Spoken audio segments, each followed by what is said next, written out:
Juge 6, à partir du premier verset qui lira pour moi ce soir. Ici, il s'agit en fait de deux batailles. Ce que tu devais savoir, c'est que lorsque nous parlons ici hôtel contre hôtel, nous ne parlons pas d'un hôtel où les gens passent nuit, des bâtiments. Nous parlons ici d'un hôtel, c'est un lieu érigé, un lieu indiqué, où se font les sacrifices. Si tu veux encore, qu'est-ce qu'un hôtel?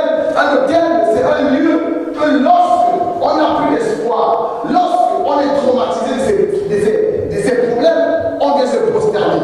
Qu'est-ce qu'un hôtel? Un hôtel, c'est un lieu où nous avons en fait où nous avons des trafics d'informations, des trafics des anges, des trafics de lieux où les anges montent et d'autres descendent. C'est ce qu'on appelle hôtel. Un hôtel encore, c'est quoi? Un hôtel, c'est l'endroit où l'humanité rencontre la divinité. Qu'est-ce qu'un hôtel en fait? Un hôtel, c'est un endroit que lorsque quelqu'un est mort, on amène la personne va ressusciter. Un hôtel encore, c'est quoi? Un hôtel, c'est l'endroit élevé où on a le droit indiqué, où lorsqu'on dépose une chose, elle ne sort pas sans mourir.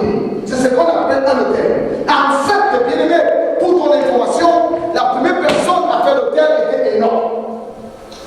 Il a fait l'hôtel parce qu'il adorait l'Éternel, parce qu'il aimait Dieu. Il a fait l'hôtel parce qu'il voulait remercier le Seigneur des choses que Dieu avait fait dans sa vie. C'est la raison pour laquelle Dieu avait refusé qu'Enoch puisse être enterré, mais qu'Enoch soit enlevé. Un hôtel, c'est quoi en fait? Un hôtel, c'est quand ma famille m'a traumatisé, ma famille m'a dépassé, je n'ai plus l'espoir, je sais que c'est fini pour moi, je sais que les hommes et les femmes m'ont abandonné, je me tourne vers l'hôtel, c'est ce qu'on appelle un hôtel. Ça peut être un lieu érigé, ça peut être un lieu indiqué, où se font des prières élevées à qui? À la divinité que l'hôtel a été dédié. L'origine de l'hôtel a été faite par qui? C'était pour Dieu. Lorsque nous parlons des lieux d'adoration, l'hôtel en fait partie. Dans le temple, il y a l'hôtel. Dans l'église, il y a l'hôtel. Dans la synagogue, il y a l'hôtel.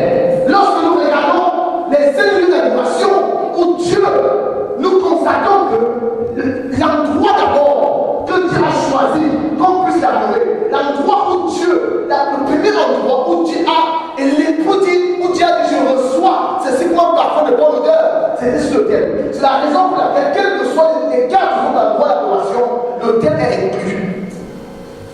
Il n'y a aucune église qui existe dans le monde, lieu d'adoration, où il n'y a pas d'autel. Il n'y a pas la maison, il n'y a pas une maison d'une sœur, d'un frère qui dit qu'il aime Dieu et qui prie, qu'il n'y a pas d'autel. Si tu pries Dieu et que tu n'as pas d'autel, ce n'est pas normal. Je ne parle pas de l'autel de l'église, mais je parle de ton autel personnel. Chaque enfant de Dieu doit avoir son autel. Un autel, c'est quoi? C'est un lieu dans ma chambre, oh my God, où je vais toujours me placer à genoux pour parler à Dieu. Ça, c'est mon autel. Et c'est celui-là où je me place. Il n'y a pas deux endroits dans la maison. Et chaque enfant de Dieu devra avoir un endroit comme ça dans sa maison. Ça peut être devant ta porte. Ça peut être près de ton lit, à ton chemin du lit. Ça peut être là, je ne sais pas où. Mais tu dois choisir un endroit. Parce que chaque personne doit avoir un hôtel.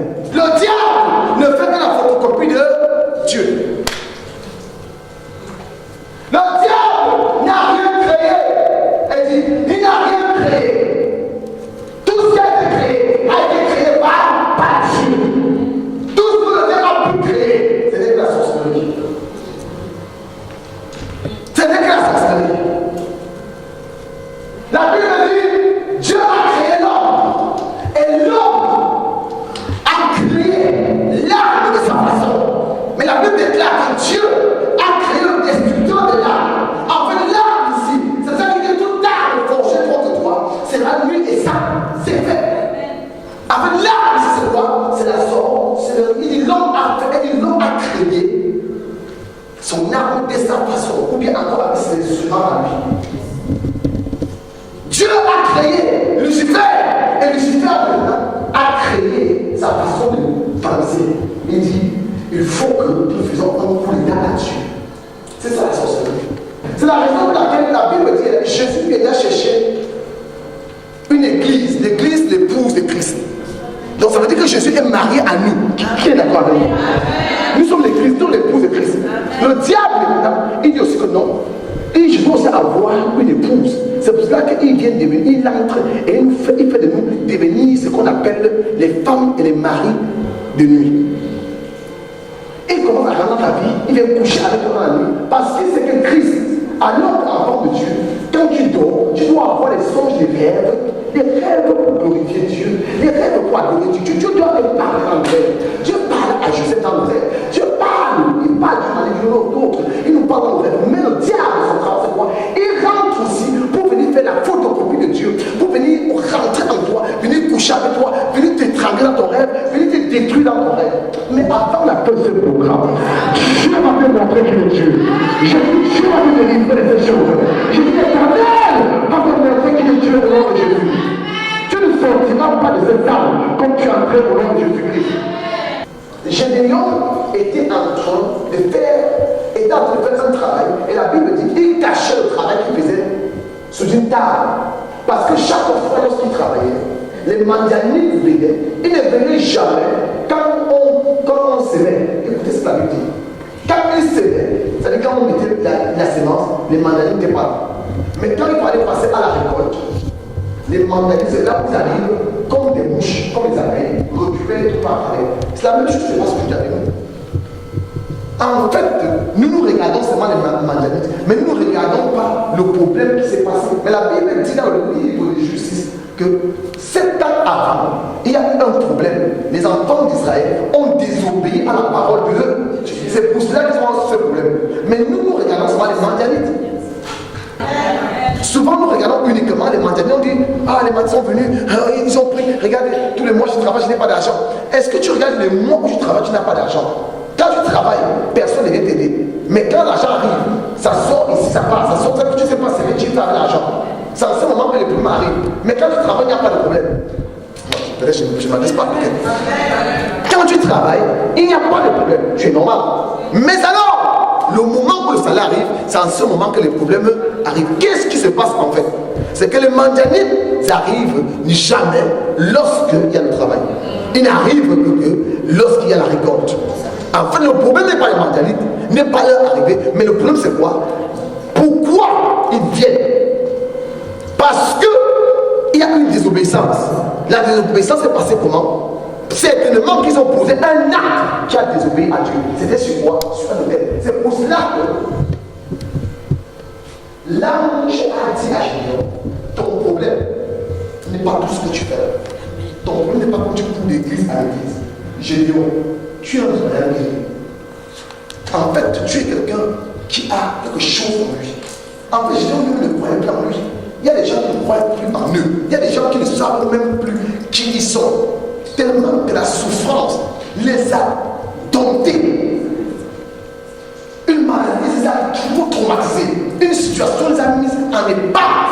L'ange a dit à Gédéon, la vérité, ce n'est pas de cacher ça. La vérité, c'est ce que tu es un vaillant guéri. Amen. Gédéon, c'est toi que j'ai choisi. C'est toi qu'on a choisi pour la délivrance d'Israël. Gédéon dit que non, ce n'est pas possible. Ce n'est pas possible. Gédéon dit que, attends, est-ce que c'est possible? Ma famille est la plus petite famille de Manassé. Et je suis le plus petit de la maison. Ça veut dire que Gédéon avait des frères. Il avait des frères. Il était le plus petit. Mais Dieu a attiré mon attention. Dieu m'a dit, à quelle heure un petit enfant, le plus petit de la maison, qu'est-ce qu'il faisait de quoi à cette heure? À minuit. Ça veut dire que c'est un enfant qui était rejeté. Pendant que les autres dorment, lui travaille. Il a assez travaillé. Il ne peut pas la nourriture pour ses frères pendant qu'il dort. C'est ça que Dieu, j'ai bien aimé. Quand tu souffres trop dans une famille, il ne faut pas te plaindre. Parce que Dieu t'a choisi. Parce que Dieu t'a choisi. C'est la raison pour laquelle tu souffres d'exil. Quand tu es dans un pays mais toi c'est dur. Mais parce que Dieu t'a choisi. Amen. Pendant son père dormait, l'ange lui dit ton problème, ce n'est pas toi, Gideon. Ton problème, ce n'est pas tes frères. Mais ton problème, c'est quoi? C'est qu'il y a de quelque part dans la maison de ton père et qui parle contre toi. Donc il y a des gens ici, bien aimés, que des choses sont pas d'eux. S'ils souffrent aujourd'hui, ça n'a rien à voir avec eux.